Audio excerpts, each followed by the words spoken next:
माता वैष्णो देवी की कथा।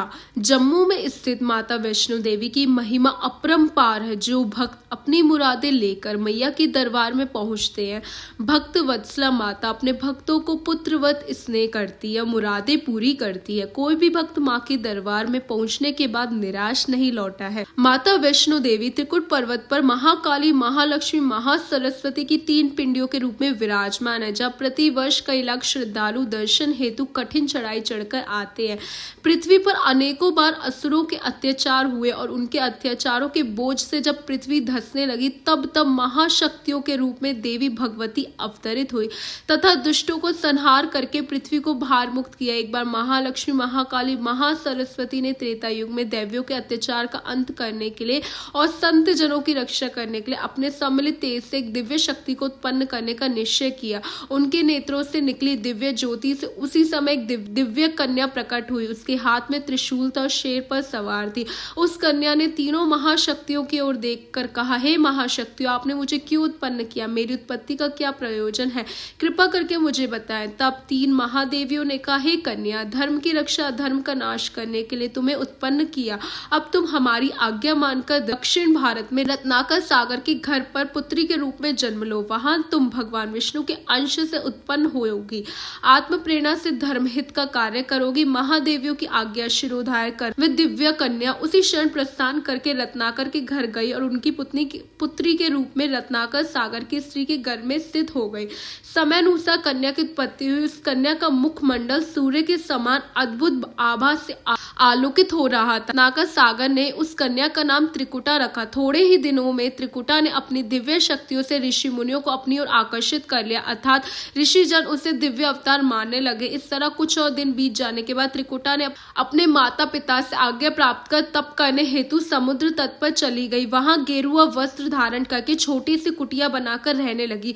उन्हीं दिनों पुरुषोत्तम श्री रामचंद्र स्त्री सीता का हरण करके रावण ले गया। सीता की खोज करते हुए प्रभु श्री राम अपनी वानर सेना सहित पधारे। उस दिव्य कन्या को तप करते हुए देखकर बोले, हे सुंदरी, वह कौन सा कारण है अथवा तुम किस प्रयोजन सिद्धि के लिए तप कर रही हो? श्री राम जी के पूछने पर त्रिकुटा ने नेत्र खोलकर देखा। वनवासी वेशधारी प्रभु श्री राम अपने अनुज लक्ष्मण एवं बानर सेना सहित खड़े हैं। उन्हें देखकर उनके हर्ष की सीमा न रही। वे प्रसन्न होकर प्रभु को प्रणाम करने के उपरांत विनीत भाव से बोली, आपको पति रूप में प्राप्त करने का निश्चय ही मेरी तपस्या का कारण है, अतः मुझे स्वीकार करके मेरी तपस्या का फल प्रदान करने की कृपा करें।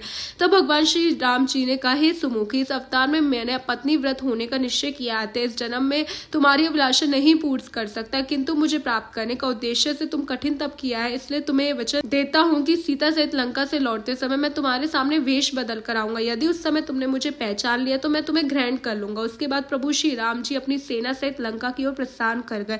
लंका में रावण से उनका घनघोर संग्राम हुआ और अंत में रावण की सम्मुख राक्षसी सेना मारी गई और अंत में प्रभु श्री राम के तीक्ष्ण वारों से रावण का वध हो गया। तदुपरांत संसार में अपनी लीला प्रकट करने हेतु सीता की अग्नि परीक्षा ली। उसके बाद पुष्पक विमान में सवार होकर जब वे अयोध्या लौटने लगे तो एक स्थान पर विमान रोककर सीता और लक्ष्मण से बोले, तुम यहीं ठहरो, मैं और हनुमान थोड़ी देर में आते हैं। उसके बाद श्री राम जी ने एक वृद्ध साधु का रूप धारण किया। त्रिकुटा के सम्मुख जा पहुंचे। त्रिकुटा उन्हें पहचान न सकी। तब भगवान अपने वास्तविक रूप में प्रकट होकर उससे दर्शन देकर बोले, हे कन्या, पूर्व कथा अनुसार तुम परीक्षा में असफल रही, अतः तुम कुछ काल तक तप करो। कलयुग में जब मेरा कल्कि अवतार होगा तब तुम मेरी सहचरी बनो। उस समय उत्तर भारत के मणिक पर्वत पर 3 शिखरों वाले त्रिकुट पर्वत मनोरम गुफा में जहाँ 3 महाशक्तियों का निवास है, वहां पर तुम भी अमर हो जाओगी। तप करो, महाबली हनुमान जी तुम्हारे पहरी होंगे तथा संपूर्ण भूमंडल पर तुम्हारी पूजा होगी और वैष्णो देवी के नाम से तुम्हारी जगत महिमा विख्यात होगी।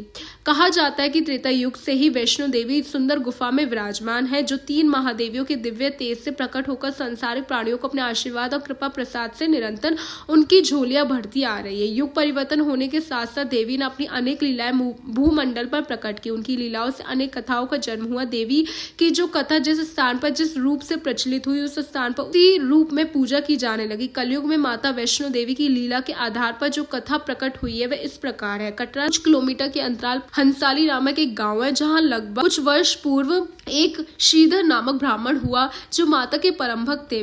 वे अपना ज्यादातर समय माता की भक्ति में व्यतीत करते थे। माता की भक्ति में उन्हें अपार प्रसन्नता होती थी, किंतु दुर्भाग्यवश श्रीधर संतानहीन थे। 9 कुंवारी कन्याओं का पूजन माता की सबसे उत्तम पूजा होती है। अतः उन्होंने ग्राम निवासियों की कन्याओं को पूजन के लिए अपने घर बुलाया। उस समय गांव के निकट भैरवनाथ नाम का एक ओढ़त पंथी साधु रहता था, जो माता वैष्णो देवी का कट्टर विरोधी था। ग्रामवासियों से वह पूजा करवाना चाहता था। उस महान सिद्ध साधु ने अपनी दिव्य दृष्टि से देखा कि श्रीधर 9 कन्याओं को पूजन करने जाए। तब उसने अपने मन में विचार किया कि कन्याओं का पूजन कार्य यदि श्रीधर ने निर्विघ्न पूर्ण कर लिया तो निश्चित मेरी पूजा कोई नहीं करेगा, क्योंकि कन्याओं के पूजन से पुण्य फल प्राप्त होगा। उसने उसी क्षण अपने एक शिष्य को बुलाया, आदेश दिया कि जाकर श्रीधर का पूजन कार्य खंडित कर दो। भैरवनाथ के शिष्य ने उसी समय वहां पहुंचकर श्रीधर की पत्नी द्वारा बनाए गए भोजन को मायावी शक्तियों से विषैला कर दिया, जिसे खाते हुए कन्याएं रोने चिल्लाने लगी। श्रीधर के घर से भागकर अपने घर की ओर जाने लगी। कुछ कन्या विष के प्रभाव से उसी स्थान पर गिरकर अचेत हो गई, तो कुछ अपने घरों पर पहुंचकर हो गए।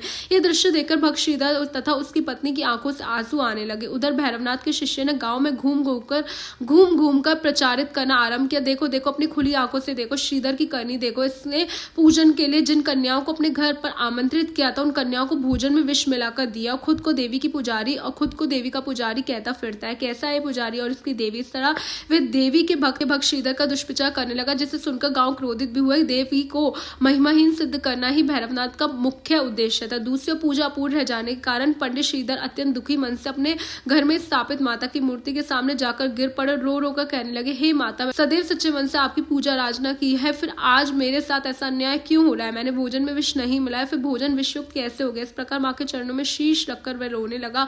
उसका विलाप सुनकर महाबली हनुमान ने कहा, माता, भक्त श्रीधर अत्यधिक दुख से पीड़ित हो रहा है, उस पर दया करो मां, उस पर दया करो। तब वैष्णो देवी जी ने कहा, हे महाबली, तुम सत्य कह रहे हो, भक्त श्रीधर के दुखों का निवारण करने का समय निकट आ चुका है। यह कहकर देवी भगवती उसी क्षण कन्या का रूप धारण कर श्रीधर के घर गई और बाहर भाग में खड़ी होकर अन्य देवियों का आह्वान करने लगी, आओ नैना देवी, आओ बहन ज्वाला, हे बहन चित्रपूर्णी, आओ ब्रजेश्वरी देवी, आओ मनसा देवी, आओ तुम भी आओ, बहन कालिका देवी आओ, हे चामुंडा बहन शीघ्र आओ, हे आओ शाकुंभरी बहन। इस तरह वैष्णो देवी के बुलाने पर अन्य देवियां उसी समय उपस्थित हुई और बोली, हे बहन, तुमने हम सब देवियों को किस लिए बुलाया है? तब वैष्णो देवी ने कहा, हे देवियों, भक्त श्रीधर की पूजा पूर्ण करने हेतु मैंने तुम्हें बुलाया। उसी समय सभी देवियों ने कन्या का रूप धारण किया और श्रीधर की स्त्री के सम्मुख जाकर कहने लगी, हे माता, हम 9 कन्या आपका पूजन पूर्ण करने के लिए आई हैं। यह सुनते श्रीधर की स्त्री बहुत प्रसन्न हुई और घर के अंदर जाकर अपने पति से बोली, जो देवी जी की मूर्ति के सम्मुख सिर झुकाए निराश भाव से बैठे थे, वे कहने लगी, हे स्वामी, देखो तो सही बाहर कौन आया।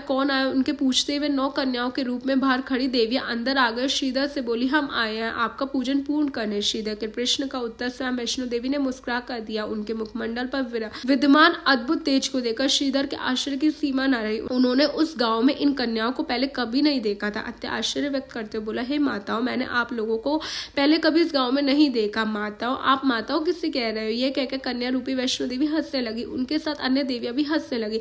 तब श्रीधर ने कहा, आप लोग हंस क्यों रहे हो? श्रीधर ने पूछा, हम सभी के हंसने का कारण यह है कि तुम हमें माताओं कहकर संबोधित कर रहे हो, जबकि हम सभी कन्या आपकी पुत्री के समान है। आप ठीक कह रही हैं। वैष्णो देवी के दिव्य मुखमंडल की ओर देखकर श्रीधर ने कहा, किंतु आप लोग हमारी पूजा संपन्न करने के उद्देश्य से मेरे घर पधारे हैं, इसलिए आप लोग देवी भगवती के समान है और देवी भगवती जगत माता है, जिस कारण मैं आपको माता कह रहा हूँ। श्रीधर की वाणी सुनकर माता वैष्णो देवी जी के मन उनकी भक्ति भावना से अति प्रसन्न हुआ, किंतु प्रत्यक्ष रूप में कुछ ना बोली। तत्पश्चात श्रीधर ने उन्हें भक्ति एवं प्रेम सहित अंदर ले जाकर स्वच्छ आसन पर बिठा, उसके बाद बारी बारी उनके पैरों को धोकर साफ नवीन वस्त्रों से पहुंचा, फिर महावर लगाई, सभी देवियों के सिर पर चुंदरी उड़ाई। उस समय श्रीधर के कार्य को देखकर वैष्णो देवी जी बाल बच्चों की तरह व्यवहार करती हुई अन्य देवियों की ओर देखकर मुस्कुराने लगी, किंतु श्रीधर पर कोई प्रभाव न पड़ा। वह पूर्व व्रत उन कन्याओं को साक्षात देवी मानकर चंदन किया, फिर आरती उतारी, भोजन परोसने के बाद स्वयं अपने हाथों से एक एक को खड़े होकर पंखा झलकने लगा तो दूसरी ओर स्त्री खड़ी हो गई। फिर निवेदन करते हुए बोला, हे माता, भोजन ग्रहण करो। यह सुनकर देवियां पुनर्हंसने लगी, जबकि श्रीधर के मुख से बार बार जय माता दी शब्द का उच्चारण होता रहा। उन कन्याओं के मन में उनके प्रति अपार श्रद्धा थी। भोजन करने को उपरांत देवियां उठ खड़ी हुई। तब श्री माता वैष्णो देवी जी ने श्रीधर से कहा, हे भक्त, हम 9 कन्याएं बहुत दूर से आई हैं। हम इस प्रकार सदैव एक गांव से दूसरे गांव में विचरण करती हुई देवी के भक्तों की पूजा संपन्न कराती है, यही हमारा उद्देश्य है। अब तुम मेरी बात ध्यान से सुनो।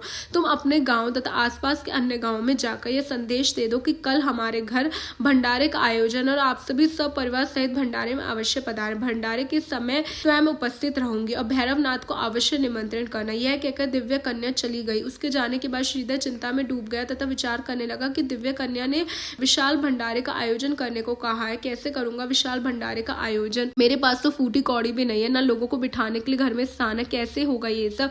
इस प्रकार विचार करते हुए वे परेशान हो गए। अंत में कन्या की बात को मुख्य रखकर दूसरे दिन प्रातःकाल गांव में भंडारे का निमंत्रण देने चल पड़े। उनकी स्त्री भी घर घर में जाकर गृहिणियों से कहती, बहन आज हमारे घर भंडारा है, भोजन करने के लिए अवश्य आना, और हाँ बच्चों को अपने साथ जरूर लेकर आना। वह स्त्री मुंह पर तो कह देती ठीक है जरूर आऊंगी, किंतु श्रीधर की पत्नी के जाने के बाद कहती चलिए भंडारा करने, घर में अन्न का टुकड़ा तो है नहीं और भंडारे का न्योता देने आई है, चलो ठीक है आऊंगी तेरे भंडारे में भोजन करने नहीं बल्कि तेरे भंडारे का दृश्य देखने, मैं भी देखूं कि कैसे होता है भंडारा। धीरे धीरे समय व्यतीत होता गया और शाम का समय होने लगा। गांव के लोग भंडारे का भोजन करने के लिए आने लगे। जो जो समय गुजरता जा रहा था आने वालों की संख्या बढ़ती जा रही थी। श्रीधर का मन बेचैन होने लगा। उसकी बेचैनी का मुख्य कारण था कि लोग हजारों की संख्या में आ रहे हैं जिन्हें बिठाने के लिए उसके घर में पर्याप्त स्थान भी नहीं है, किंतु फिर भी वे जय माता दी कहकर उन लोगों का स्वागत कर रहे हैं और मन ही मन उस दिव्य कन्या के बारे में सोच रहे हैं कि वे अभी तक क्यों नहीं आई। तब दुखी होकर पंडित श्रीधर पुनः देवी प्रतिमा के सम्मुख जाकर सिर झुकाकर विनय करते हुए कहने लगा, हे माता, मैंने दिव्य कन्या का आदेश मानकर भंडारे का आयोजन किया, किंतु वह दिव्य कन्या अभी तक नहीं आई, अब क्या होगा माता, मेरे पास तो लोगों को बिठाने के लिए स्थान भी नहीं है। वे इस प्रकार विचार कर रहे थे कि उसी समय वह दिव्य कन्या प्रकट हुई। अभय वर प्रदान करने वाली मुद्रा में जो ही उन्होंने अपना हाथ उठाया उसके हाथ से दिव्य ज्योति निकली और पल भर में पूरी, हलवा, मिठाई, अनेक प्रकार के व्यंजन तैयार हो गए। इतना ही नहीं, छोटा सा घर देवी की शक्ति से आश्चर्यजनक रूप में इतना बड़ा हो गया कि जितने लोग आए सबके बैठने के लिए पर्याप्त स्थान हो गया। उसी समय अपने 360 चेलों के साथ भैरवनाथ का आगमन हुआ। भैरव के हाथ में त्रिशूल और विशाल आकार का चिमटा था, आंखें लाल लाल थी। त्रिशूल ने पहुंचते ही हर हर महादेव का जयकारा किया, जिसके उत्तर में श्रीधर ने हाथ जोड़कर अभिवादन करते हुए जय माता दी कहा, क्या तुझे मालूम नहीं कि हमें देवराज इंद्र भी भोजन नहीं करा सकते? जय माता दी। श्रीधर ने उच्चारण किया और भैरवनाथ से बोले, हे योगीराज, मेरा क्या सामर्थ्य, मैं तो एक तुच्छ प्राणी हूँ, मैंने वही किया जो दिव्य कन्या ने आदेश दिया। कहाँ है वह दिव्य कन्या?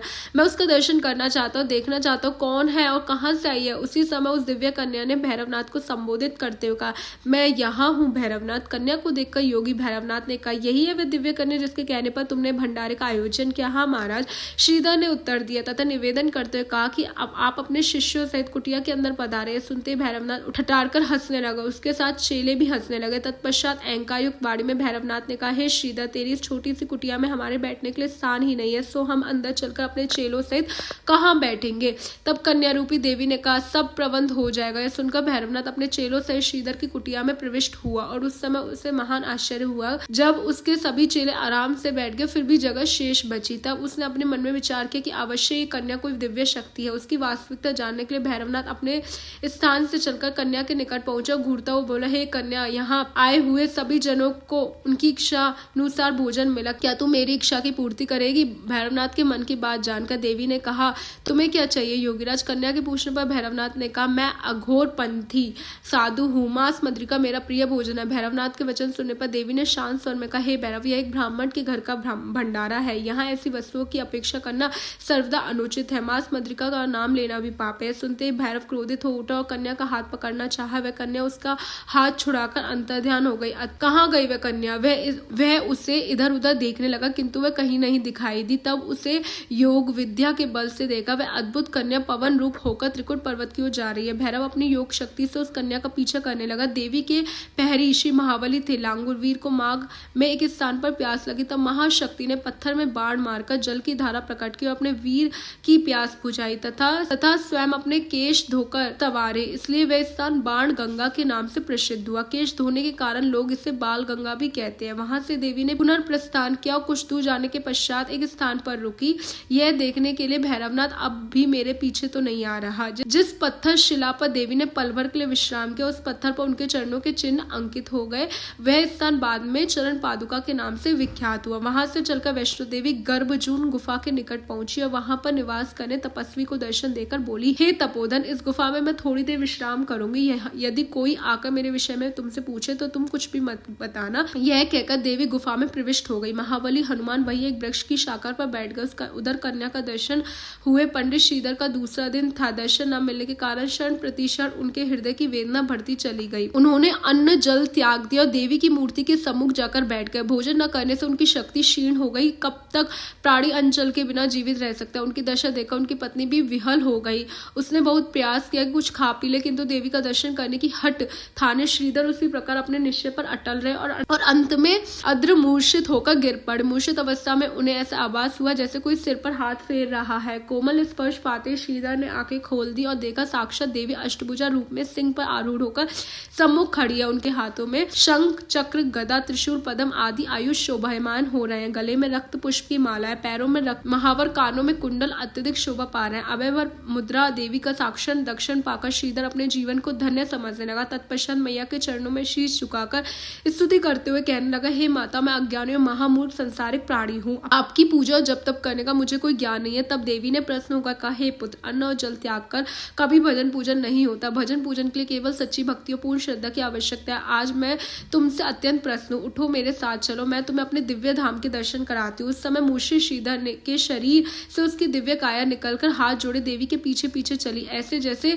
यंत्रवत्र हो रहा है। तब वे पर्वत पर चलकर एक गुफा में प्रवेश के अंदर पहुंचकर श्रीधर ने माता का दिव्य धाम देखा और बारंबार मैया की स्तुति करते हुए कहने लगा, हे माता, तुम धन्य हो, तुम्हारी महिमा धन्य है, तुम्हारे दर्शन मात्र से ही मैं धन्य हो गया। माँ इस प्रकार विनती करके देवी के चरणों में शीश झुकाकर श्रीधर पंडित गुफा से बाहर निकले और जैसे ही बाहर की तेज रोशनी उन पर पड़ी, उनकी निद्रा भंग हो गई। आंखें खुलते ही श्रीधर के मुख से जय माता दी उच्चारण हुआ, जिसे सुनकर अन्य लोगों ने अनेकों बार जय माता दी का उद्घोष किया। उस अद्भुत घटना के कुछ ही दिनों बाद श्रीधर की पत्नी गर्भवती हुई, जो माता वैष्णो देवी की कृपा प्रसाद था। उधर गर्भ गुफा में माता रानी ने पूरे 9 महीने का समय व्यतीत किया और भैरवनाथ उन्हें पकड़ने के लिए पर्वत पर भटकता रहा। अनेकों बार उसने अपनी योग विद्या के बल से कन्या को ढूंढने का प्रयास किया, किंतु असफल रहा, जिससे सिद्ध होता है कि माता की इच्छा के बिना उनके दर्शन कर पाना असंभव है। इतना ज्ञान भैरवनाथ को भी था कि वह कन्या किसी पर्वत पर आई है, किंतु इस गुफा में है, कहाँ छिपी है। पीछा करते समय उसने देखा कि कन्या ने बाण चलाकर जल प्रकट किया।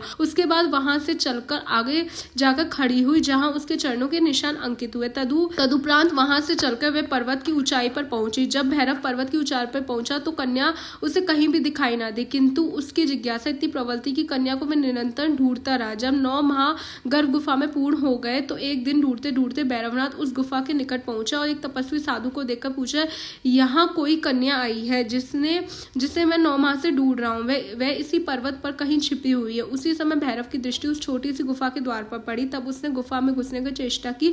तब उस तपस्वी ने भैरव का मार्ग रोकते हुए कहा, हे भैरवनाथ, तुम इस गुफा में नहीं जा सकते। तपस्वी के रोकने पर भैरव को निश्चय हो गया अवश्य ही वह दिव्य कन्या इस गुफा के अंदर है। ये जानकर उसने गुफा में जाने की हट ठान ली। तपस्वी ने भैरवनाथ को समझाते हुए कहा, हे भैरव, जिसे तू साधारण कन्या समझ रहा है वह आदि कुमारी महाशक्ति है, तू वापस लौट जा, इसी में तेरा हित है। किंतु भैरव कहाँ मानने वाला था। उसने तपस्वी साधु को ढकेल दिया और गुफा की ओर बढ़ा। तब वृक्ष की शाखा पर बैठे महाबली ने अपनी पूंछ बढ़ाकर भैरव को पकड़ लिया और पूंछ से ही उठाकर दूर फेंक दिया। भैरव भी शक्तिशाली था। पृथ्वी पर गिरने के बाद तत्काल उठा। महाबली लांगुर वीर से लड़ने लगा, गुफा के अंदर जाने की बार बार चेष्टा करने लगा। उसने हट करते हुए तीव्र स्वर में कहा, यह गुफा है या गर्भ योनि जहाँ यह कन्या 9 महीने से छिपकर बैठी है, मैं उसे ढूंढकर ही दम लूंगा। उधर गुफा के अंदर विराजमान माता महाबली और भैरवनाथ का युद्ध देख रही थी और खेल रचाकर कौतुक देख रही थी। अंत में देवी क्रोधित होकर अपने स्थान पर खड़ी हो उठी। क्रोध से उनके नेत्र लाल हो गए। माता ने अपने त्रिशूल से गुफा के पीछे की ओर मार्ग बनाया, सिंह पर सवार होकर बाहर निकली। उधर महाबली लांगुर वीर भैरव के ऊपर अपनी विशाल गदा का प्रहार कर धराशायी करने का उद्देश्य से जिस समय आगे बढ़ा, उसी समय देवी प्रकट हो गई और उन्हें रोकते हुए बोली, नहीं महाबली नहीं, इस दुष्ट पर तुम अपनी वज्र समान गदा का प्रहार मत करो। यह सुनते ही लांगुर वीर एक और हट गए। तब देवी पुनर्बोली, इसकी मृत्यु मेरे हाथों होनी है। जगत माता का यह रुद्र रूप देखकर भैरवनाथ घबरा गया, किंतु देवी ने जो निश्चय कर लिया उसे टालने की शक्ति में है। भगवती ने उसी क्षण अपने चमकते हुए त्रिशूल के एक ही वार से भैरवनाथ का शीश काट दिया। उसका कटा हुआ शीश उसके धड़ से बहुत दूर जाकर गिरा। भैरवनाथ सिद्ध पुरुष और महान योगी था। सिर धड़ से अलग होने के उपरांत भी वह चेतना शून्य नहीं हुआ और अपने कर्मों का पश्चाताप करते हुए देवी से विनय करते हुए कहा, हे जगत की सृजनहार माता, मैं आपके इस रूप से अनजान था। हे जगत का कल्याण करने वाली जगत माता, मेरे अज्ञान अपराधों को क्षमा करो। पुत्र कितना भी नालायक या दुराचारी क्यों ना हो, पर माता कभी कुमाता नहीं होती। माँ, यदि तूने मुझे क्षमा नहीं किया तो आने वाला युग मुझे पापी कहेगा। संसारिक प्राणी मुझे घृणा की दृष्टि से देखेंगे। हे माँ, मुझे क्षमा करो माँ।